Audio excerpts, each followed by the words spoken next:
yay, I just love wellness. Getting your daily dose of nutrients doesn't have to be. You know how much actual NMN is in there, or if it's been tested for toxic metals, or if it was made in China. That's why when I found out about Verso from the Concrete Podcast Big Fan, I bought teams knew they couldn't just let the ingredients speak for themselves. You had to convince the American public that eating a chemically solidified slab of cottonseed oil that previously could have rendered you infertile was not only normal, but better for you. You had to convince the public that it was even better than butter. So to achieve this monstrous feat, you were gonna have to launch one of the most epic advertising campaigns in American history. To do that, you hired J. Walter Thompson, a legendary full-service ad agency created by the American advertising pioneer by the same name. J. Walter Thompson was actually the very first full-service ad agency in America as well, and they got to work right away. They mailed samples of Crisco to restaurants and grocery stores. They handed out Crisco fried donuts in the streets. They gave away free Crisco cookbooks with every purchase, which all sound like standard marketing tactics today, but back then it was nothing short of revolutionary. You tell the writers at the agency to say Crisco is digestible. Although you had no scientific proof of this, it sure does sound good.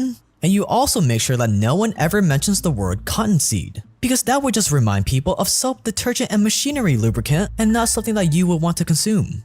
The only thing on the ingredients list is 100% shortening, and if anyone ever asks you what shortening is, you say it's made from vegetables. In reality, cottonseed is a seed, but sure, I guess you could technically call it a vegetable if you really wanted to. It grows on cotton plants, doesn't it? And vegetables also grow on plants, so it's basically the same thing. And all of this mislabeling and misinformation was happening at the perfect time in history, because detailed food labeling laws from the FDA wouldn't be mandated until the late 60s. So for 50 sweet years, you could say Crisco was whatever you wanted it to be. Oh, and look what Crisco will do for a pie. Makes my pie crust flaky as all get out. Cause I get out my Crisco and I do some special baking. I love trying out new recipes. To make these light and golden Christmas cookies, butter-flavored Crisco is the recipe for success. And within just a few short years, Crisco officially became the American baker's best friend. But why stop there? Why not use all your Crisco expertise to expand your product line even more? Betsy, what are you saying? Don't use Crisco oil, Mom. There's something new. New Crisco oil. New Crisco oil? After World War II, Procter & Gamble started experimenting with partial hydrogenation. So instead of turning cottonseed oil into a solid, they just kind of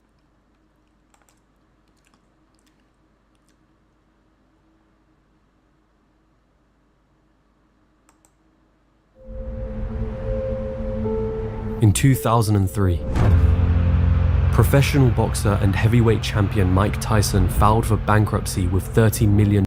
The only thing that you have to show is Ponzi schemes. It's all bullshit. It's time for you to get your reading superpowered. So stop straining your eyes and start listening instead. I had to do a lot of reading for my job. It took Bitcoin 12 years to become $1 trillion network, and there's nothing else. Bitcoin is worthless artificial gold. I must say I bought some, and it's my best investment. So I'm not bullish on Bitcoin, and Bitcoin is the best money currently available.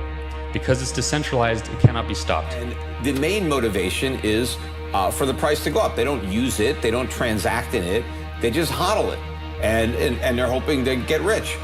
And what's your response to that? People not using Bitcoin and just hodling it and hoping to get rich?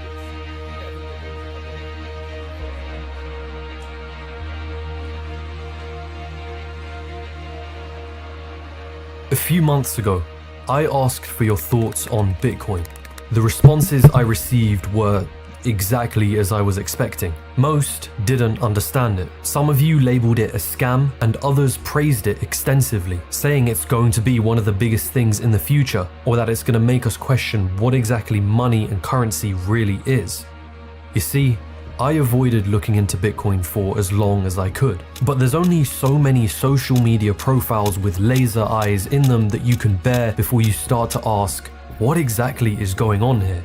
And the more I tried to answer that question, the more intrigued I was by Bitcoin and the ongoing saga it's become. Take, for example, the fact that its creator, an individual or a group of individuals under the pseudonym Satoshi Nakamoto, remains anonymous and unidentified to this day, and is said to own 1 million bitcoins, which at the time of making this video makes Nakamoto worth over $62 billion. Theoretically, should the price of a single bitcoin rise to $177,000, Nakamoto would be the richest person in the world, were they to sell their coins. But Nakamoto is only one part of what makes this ongoing saga so fascinating. Truth is, it's a wild world out there, and I think it's time that you and I finally take a step into the realm of crypto and begin to make sense of it all.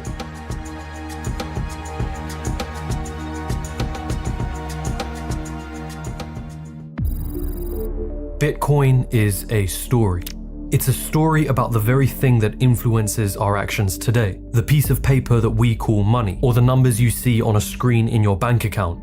But if you rewind time far enough, you'll find that our ancestors purchased goods using a method we wouldn't recognize today. Payment first began with barter, a system which involved trading goods for other goods. A few fish for a loaf of bread, a dozen eggs for a bunch of lettuce, and so on. But this system had a problem. It relied on us wanting what the other person had. It relied on a coincidence of wants.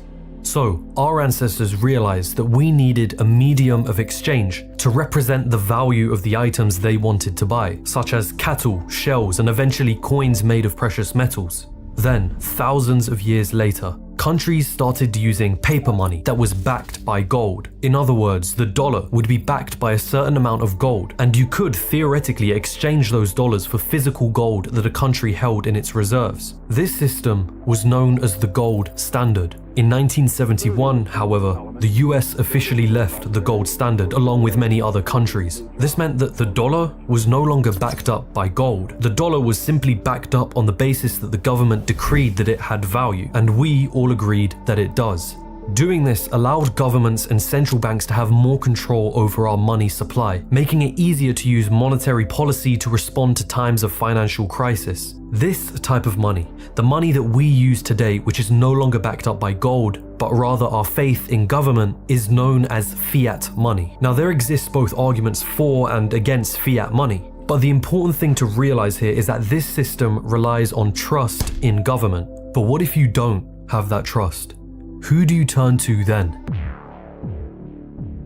Emerging in the late 1980s, the cypherpunks were part of a movement that was against centralized authorities like governments being able to spy on people or have access to their information. They advocated for what is known as cryptography, ways in which we're able to secure communication in the presence of third parties, typically through the use of encryption. With their libertarian views, the cypherpunks saw a clear contradiction between their values and the current financial system. When they looked at banks or central banks, they saw centralized institutions with the power to print as much money as they wanted on their terms. We, the people, trust our banking institutions to be a safe place to put our money, that they won't mismanage it and ultimately collapse.